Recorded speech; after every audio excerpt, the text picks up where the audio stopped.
Welcome. You have reached review time with Imperial, and today's review will be Missing 2023. Subscribe to the channel, like the video. Let's get into it. Let's go over the cast. So we got Tim Griffin plays as James. Nia Long plays as Grace slash Sarah. Ken Lewing plays as Kevin Lynn. Storm Reed plays as June. Amy Landecker plays as Heather. Megan Suri plays as Vina. And Daniel Henley plays as Agent Park. So shall we begin? So this movie, I'm a little late to the party on getting to the review of this movie, but it is a decent film. It's one of those films over time. On this channel, I have reviewed movies like Traffic, stuff like that, that I think is educational movies that parents need to sit down and watch with their loved ones. Especially a lot of this is targeted at young women, and just for awareness purposes for the parents and the young women, how to react in certain situations. Now, of course, these is always movies, but it could be based off of true events that you got to put yourself in those situations to think how would you react. And so it's just not a surprise if you stumble upon these situations, because this is something that I look at as being that it could actually really happen to some degree. So this whole movie is and then you got Joaquin de Anito as Javi. That was the last actor I forgot. He was key in this movie. So this whole movie is based upon you're following it through the lenses of FaceTime, through the lenses of a webcam, through stuff that's on TV. So it's not like it's more like in what they call that, first person. That's how you view it in a sense, and then you watching it on FaceTime. So you might think at first like, how are we gonna do a whole movie like this? But it was very the way they did that was interesting, and you was able to follow it. So what you had going on, it starts off with Grace. She's great going on vacation, and while she's great going on vacation, she's talking to her 18-year-old daughter, telling her, like a typical mom would do, checklist.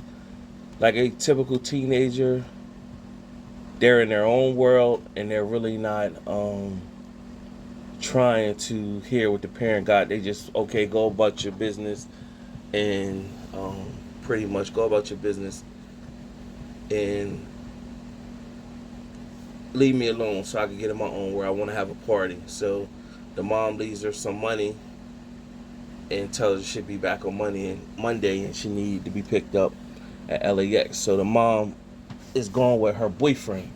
The boyfriend tries to come in, who's Kevin, tries to come in and talk to to June, and June pretty much is blowing him off, and then the mom came in to talk to him, and then he said, okay, the Uber's out. So they left. June tells all her friends pretty much, got the house to myself, throwing a party. She threw a party, and she ended up getting sick at the party. All this is being filmed like on not TikTok, Instagram Live, Facebook Live, stuff like that. Meanwhile, Monday hits, and she oversleeps. She's supposed to pick her mom up at 11. She oversleeps, and the first thing that you notice while watching this film, it's showing awareness of different sites that you could use to get information. So she went to TaskRabbit.com, who's a site where you go hire somebody to go run errands for you. Never heard of it, but that was the first site. Meanwhile, she went to the airport to pick her mom up. No one showed. She had a sign waiting for her mom. No one showed, so she getting worried. So she reaches out to Heather, who she's kind of standoffish, and Heather is suspect or whatever. But Heather said, "You think Heather is like a she's crooked because she had that whole suspect to the T find out she's really not." She reaches out to Heather, said, "You know, I'm looking to your mom. I haven't heard anything." So now she's working. So June has a best friend called Vina. So Vina is key with helping her out when she's trying to find her mom.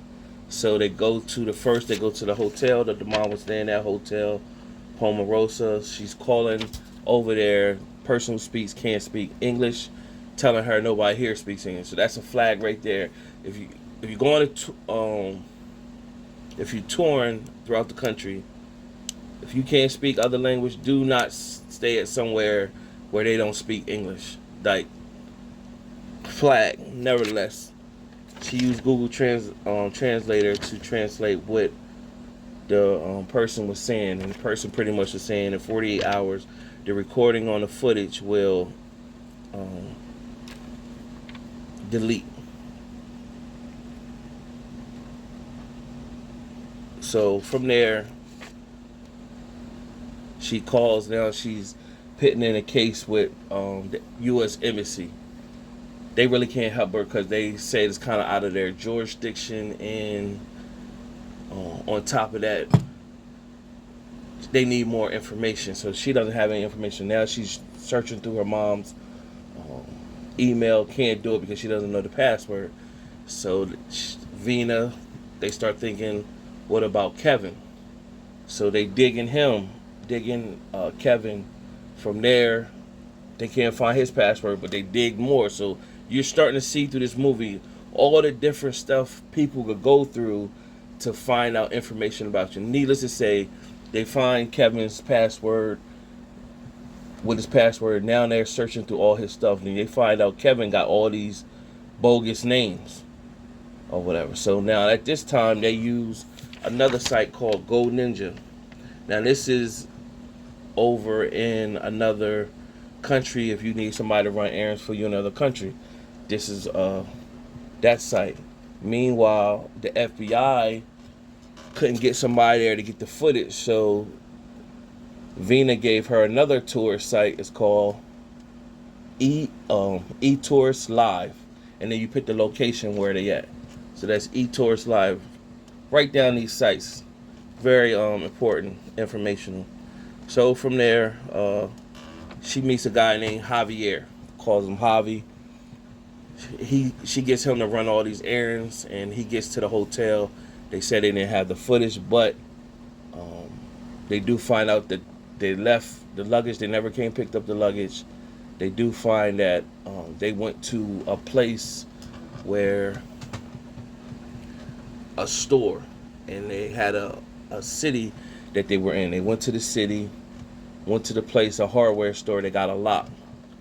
So when they got the lock, they was running up on dead ends. So now at this point, they find out information about Kevin. He had a past as being a con man. So now the story's getting deeper. He didn't tell. Of course, June didn't know. But once June looked at her mom's like love site that she was on, dating site she was on, she seen that Kevin did tell her that he had priors and he was incarcerated at one point in time. So from there,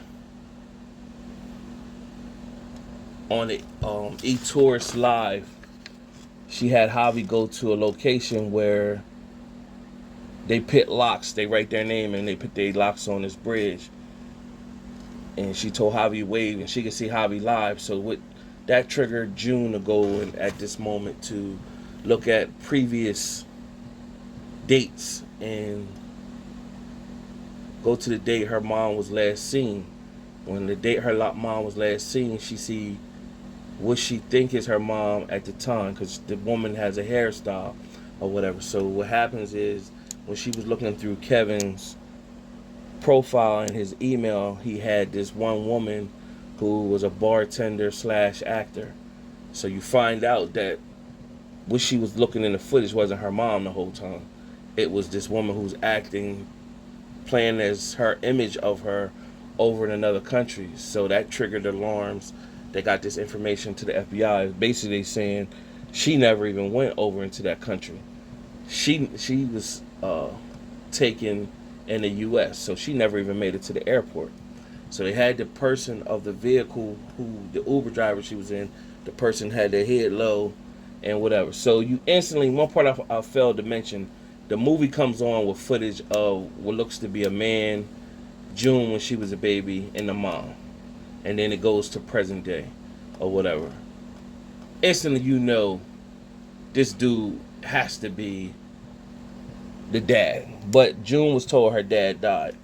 So nevertheless, they dig in and going through everything, and they find out now the world is all into it. The news is talking all about it, and they go and start to say, well,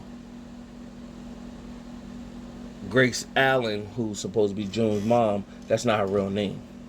So, but of course, June don't know anything. The mom never told her anything, and they find out she got a sealed record. So Heather digs, and she can't find anything. So when June is digging some more online, she finds another site out of Kevin's website, like www.geistmessenger.com, where it's like a secret dark web type messaging service. And she finds out that the number that was had was through Kevin, or who the killer is, or who the kidnapper is. And she go so June gets her stuff and she goes approach Heather. Heather, I need to talk to you.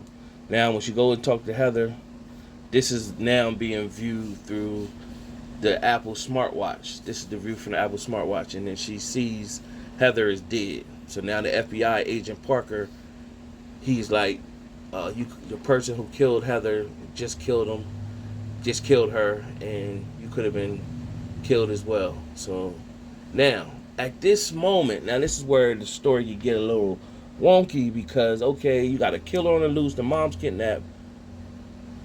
It was supposed to be some cops there underneath surveillance. They should have removed her. Why is she going back to the house by herself? Makes no sense. Makes no sense. So somebody was remotely controlling, why she wasn't looking, controlling her computer, getting information. And it shows where they went and found Kevin over in another country somewhere. He pretty much ran, and when he ran, he pulled something and they killed him. So he died. And earlier, while June was searching, finding out information on Kevin, she stumbled upon a number that basically he was going to this counseling location where he was trying to find information. Trying to get help for the trouble he's had. So the guy's name was Jimmy, and so June wrote on her list of people, Jimmy, the church guy. So it comes to find out Jimmy, the church guy, shows up to the house. Now, before then, June also discovered Kevin had access to this camera system, and she could see all these cameras and stuff like that. Now, some of the fails is where you could get frustrated with this film is this girl was so intelligent to do all these things online and figure out, but then she gets so naive and lapsed. Like, this is some serious stuff. At this point, she's doing all this by herself. The friends is not really involved. Yes and no, they are.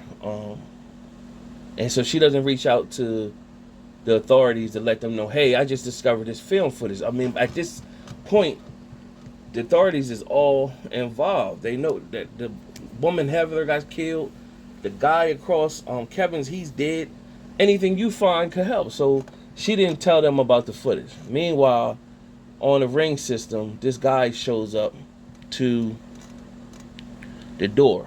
Now, flag. And when she looks in the camera system, it's her dad that she thought was dead. Now, flag on the play again. Like, at this moment, so it just shows the naive spirit of a young person that where if you're a parent, you watching this, it will make you second guess and think, um, am I preparing my child for the worst that can happen out here? You know what I'm saying?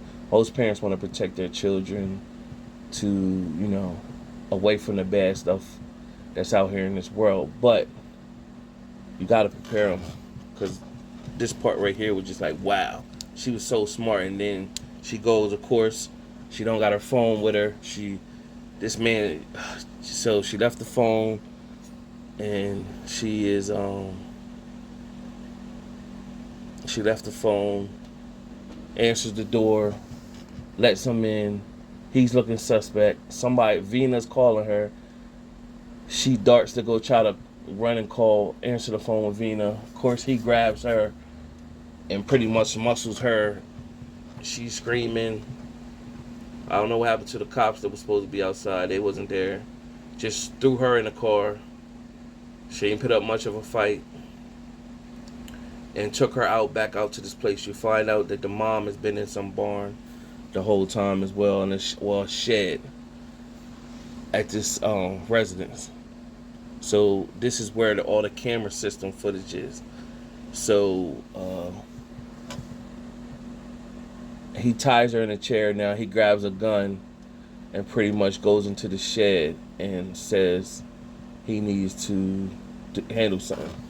He goes and talks to Sarah / Doom, and what you find out is that Sarah / June / Grace, when they were a couple and June was small, he was abusive man, and she found drugs in a house, and when she did,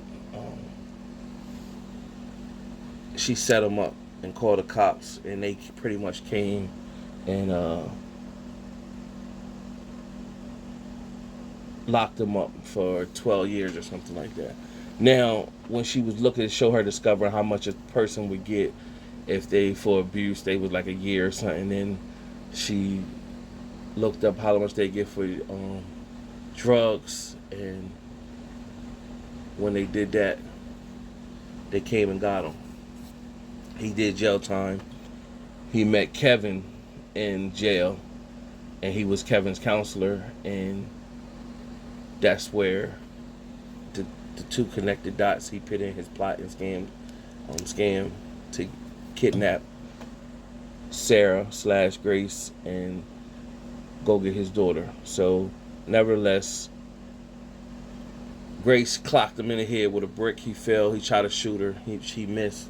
She got out the shed, was able to lock the shed. So from the time it took him to finally get out the shed from the lock, she was able to get in the house and untie June from the chair.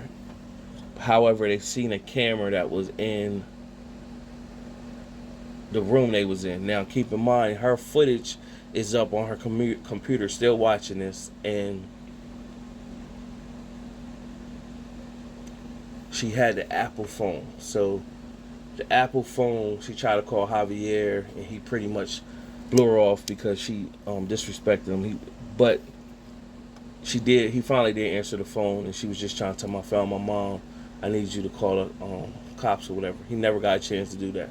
So instantly your mind is thinking, this camera system is right there. Her phone is right next to the camera system. You're thinking, hey man, because the mom, the whole movie kept saying, Siri, or whatever. And so they kept using that reference throughout the movie. Finally, the dad came in and shot Grace. And then he tried to go and tie June up again. While he went to go tie June up, the mom came up, stabbed him in the neck pretty bad, and he locked him in a room as he went to try to type on a computer, but he passed out. Meanwhile, Grace was bleeding out. June went to the camera and pretty much said, Siri. And of course, it could hear her through the camera, and the phone lit up, and she said call 911. And so of course Siri called 911, and they arrived, and pretty much from they arrived, saved the day. But it was an interesting movie. It just showed probably like some time later, and just showed her look like she was in college, and it was great to go to travel together. So definitely a decent movie. Definitely informative to watch with your loved ones and children, just so they watch it, create awareness for parents to create awareness of these sites that are out there that your children could be on, that you need to be aware of. Young people, listen to your parents, and take the time, parents, to open up, tell them your past, so it won't be surprises for stuff like this. Good movie, and out of my 4-star rating system, even though the little frustration with the movie, because it was informative, these type of movies is worth the watch. I give this movie a 3 out of 4 stars. I could go down to a 2.5, but because of the information that's needed out in his world for these young people, I'm going to give it a 3 out of 4 stars. Subscribe to the channel, like the video. Till next time.